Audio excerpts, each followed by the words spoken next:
The Story of Dr. Dolittle by Hugh Lofting. Read aloud by Samantha Dunn. The 13th chapter. Red Sails and Blue Wings.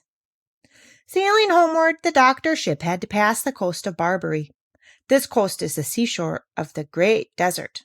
It is a wild, lonely place, all sand and stones. And it was here that the Barbary pirates lived. These pirates, a bad lot of men, used to wait for sailors to be shipwrecked on their shores, and often, if they saw a boat passing by, they would come out in their fast-sailing ships and chase it.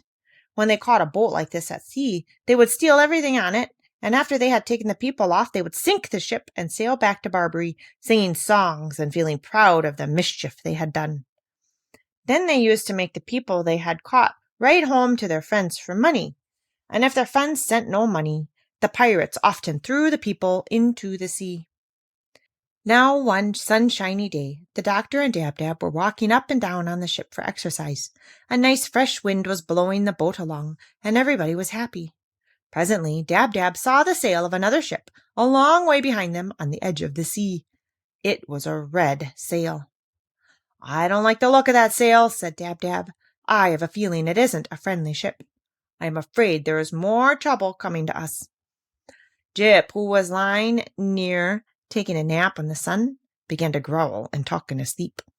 "I smell roast beef cooking," he mumbled. "Underdone roast beef, with brown gravy over it." "Good gracious!" cried the doctor. "What's the matter with this dog? Is he smelling in his sleep as well as talking?" "I suppose he is," said Dab-Dab. "All dogs can smell in their sleep." "But what is he smelling?" asked the doctor. "There's no roast beef cooking on our ship." "No," said Dab-Dab. "The roast beef must be on that other ship over there." "But that's 10 miles away," said the doctor. "He couldn't smell that far, surely." "Oh, yes, he could," said Dab-Dab. "You ask him." Then Jip, still fast asleep, began to growl again, and his lip curled up angrily, showing his clean white teeth. "I smell bad men," he growled. "The worst men I ever smelt. I smell trouble. I smell a fight. 6 bad scoundrels fighting against 1 brave man.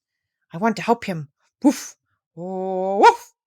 Then he barked loud and woke himself up with a surprised look on his face. "See!" cried Dab-Dab. "That boat is nearer now. You can count its 3 big sails, all red. Whoever it is, they are coming after us. I wonder who they are."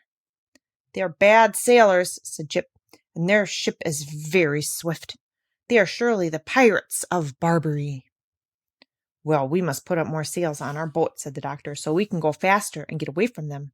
Run downstairs, Jip, and fetch me all the sails you see." The dog hurried downstairs and dragged up every sail he could find. But even when all these were put up on the mast to catch the wind, the boat did not go nearly as fast as the pirates, which kept coming on behind, closer and closer.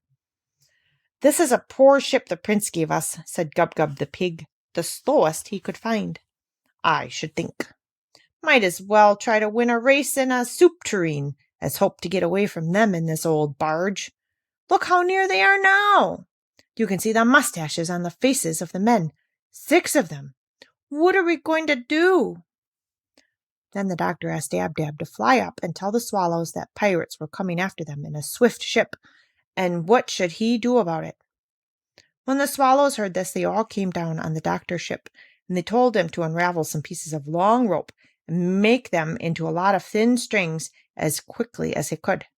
Then the ends of these strings were tied on to the front of the ship, and the swallows took hold of the strings with their feet and flew off, pulling the boat along. And although swallows are not very strong when only 1 or 2 are by themselves, it is different when there are a great lot of them together. And there, tied to the doctor's ship, were 1,000 strings, and 2,000 swallows were pulling on each string, all terribly swift flyers.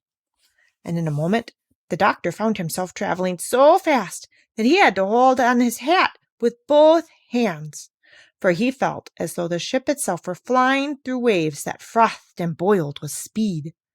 And all the animals on the ship began to laugh and dance about in the rushing air, for when they looked back at the pirate ship, they could see that it was growing smaller now instead of bigger, The red sails were being left far, far behind.